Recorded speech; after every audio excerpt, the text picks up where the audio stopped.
Hello, my name is Odette Bennis, and I was in a transcript in 2018, and my segment was called Hit It or Miss It, where I talked about issues within pop culture, such as race, gender, sexuality, etc.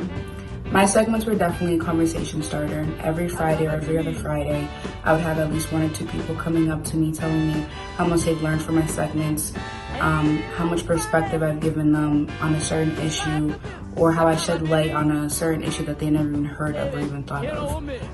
The transcript definitely helped me realize the type of future and career that I want, and that is to educate people through video production. Ain't nobody just like this. Gotta be me.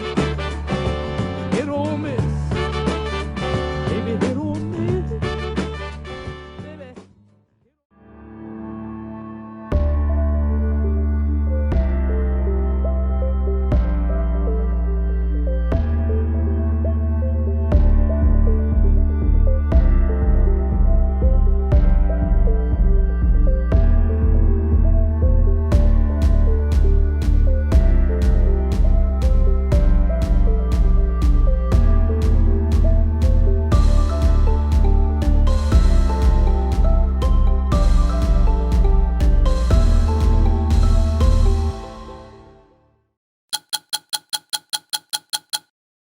Russia summoned Ambassador Anatoly Antonov from Washington to Moscow for consultations on Wednesday, a day after the Biden administration declassified a U.S. intelligence report that, for the first time, directly accuses Russian President Vladimir Putin of ordering efforts to interfere in the 2020 U.S. presidential election. Vigils spread throughout the country Wednesday night in commemoration for the 8 people shot and killed during the shooting spree at 3 Metro Atlanta Asian spas. 7 of the victims were women, 6 of whom were of Asian descent. 4 were identified Wednesday. Suspect Aaron Long, a white man who was captured Tuesday night after a police chase, said he was addicted to sex and targeted the women at the spas to, quote, eliminate temptation, end quote. Long was charged with murder Wednesday, but experts agreed that prosecutors could also charge him with hate crimes. Massachusetts state tournaments are coming back this spring. Following a vote last Friday to approve sectional tournaments for the spring sports season,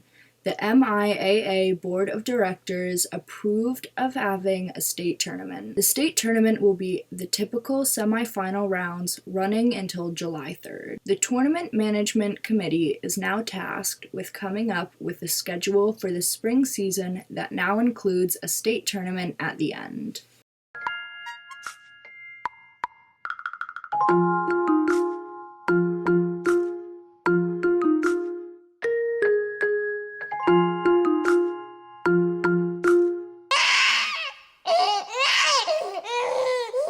Y'all ready for this?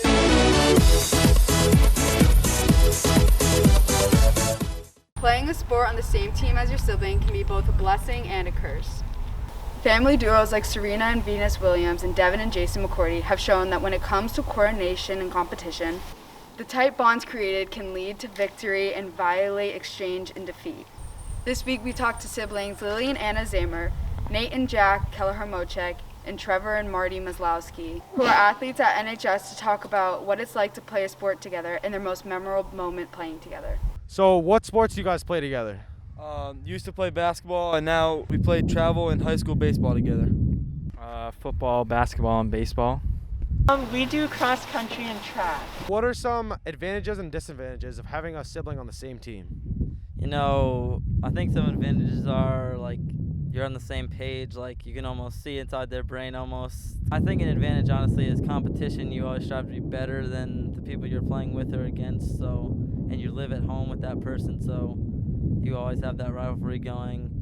Maybe some disadvantages, like you might get in arguments more often. Advantages are we're at the same place at the same time, so for rides it's an advantage. And then a disadvantage is probably we argue a lot. Yeah, I agree with that. We argue a lot for a disadvantage.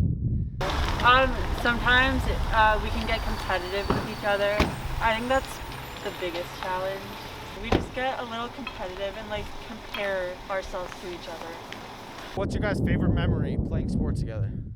When we won the Little League championship when I was 10 and he was 8, and we were on the same team. So this summer, end of August, really warm day at the Connecticut Sportsplex in Danbury, Connecticut. Jack over here was on the mound. He gave up maybe a couple hits to a not very good team, maybe a run or two. He comes out with steam coming out of the ears. And I said, "You gotta calm down." I was pissed at him too. The next pitch I face, over the right center field wall, home run. I pumped my fist like Kirk Gibson around in second and third. And I gave my third base coach a high five. And that was the greatest sports moment I think we've ever had together. Thank you, guys.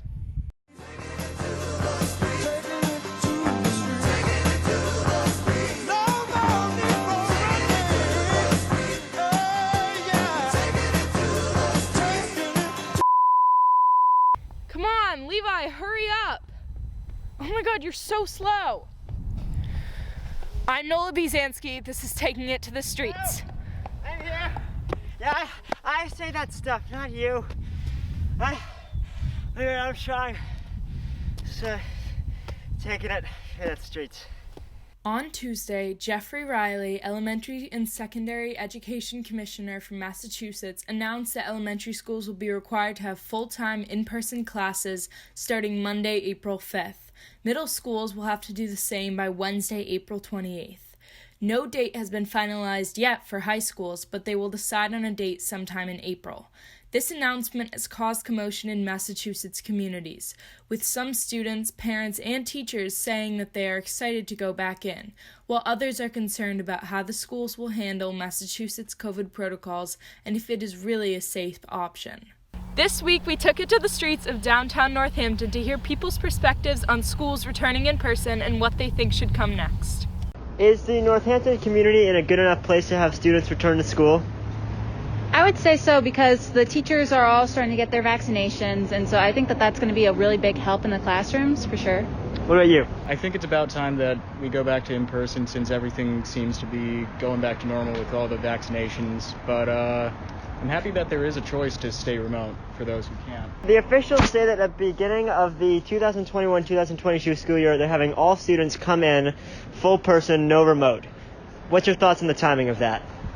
I think it's appropriate. I think with with cases declining and people getting vaccines, I think it makes sense. I think there's probably students that really have suffered this year from not being in person. Do you think that having schools reopening full-time 5 days a week are going to affect the Northampton and Hampshire County COVID cases?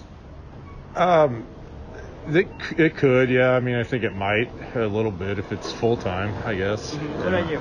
I think if it's done right, it shouldn't be a problem if everybody follows the rules. How would it be done right? Social distancing, wearing masks, and testing. With less than a month until Northampton students are asked to return to in-person learning, there are currently over 400 COVID cases in Hampshire County. Excited students and nervous parents are clashing on this subject, and we have yet to discover what effect it will have on our numbers. Thanks for watching. Have a great weekend. It's almost perfect. Yeah, one shoe leaf and then...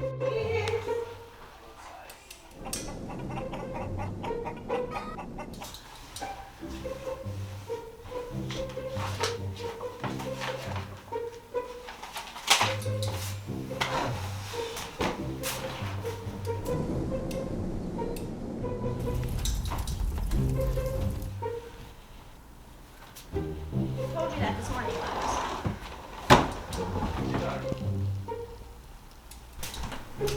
Jesus, Shirley. What the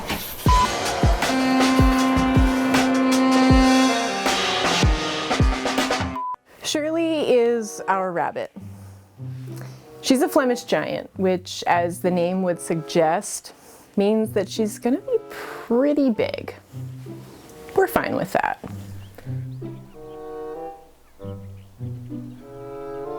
But she's done quite a number on my succulents. Chaz and I got Shirley for Meg for Solstice. I personally wanted to get her a rat, or maybe even 2 rats, but They only had albino rats when we called the store, and the red eyes are way too scary.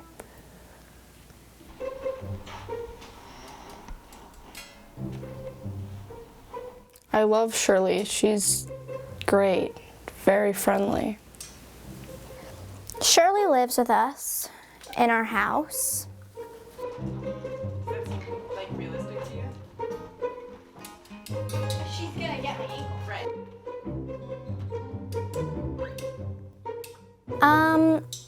She doesn't have a cage. She just roams around.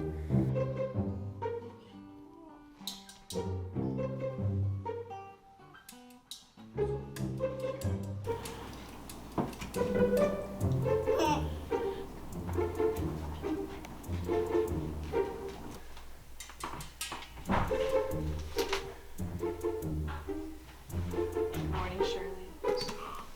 Shirley, get out!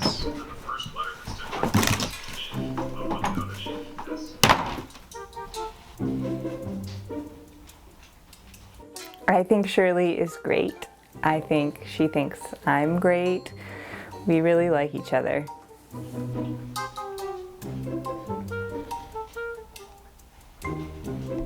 I think she's the best thing that's happened to our family in a long time. Like maybe since we had Edith, even. Shirley's cute.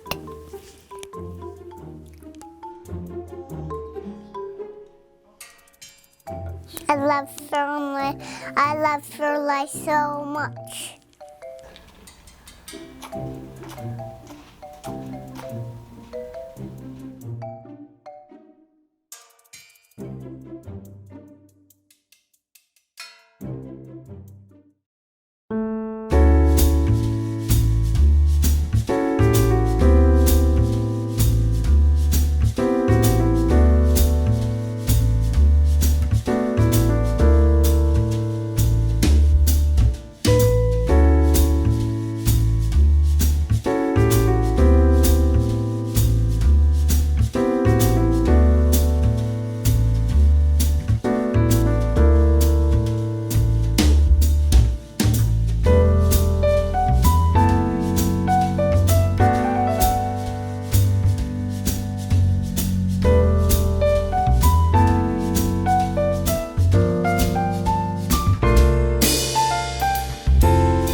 We're talking about the transcript.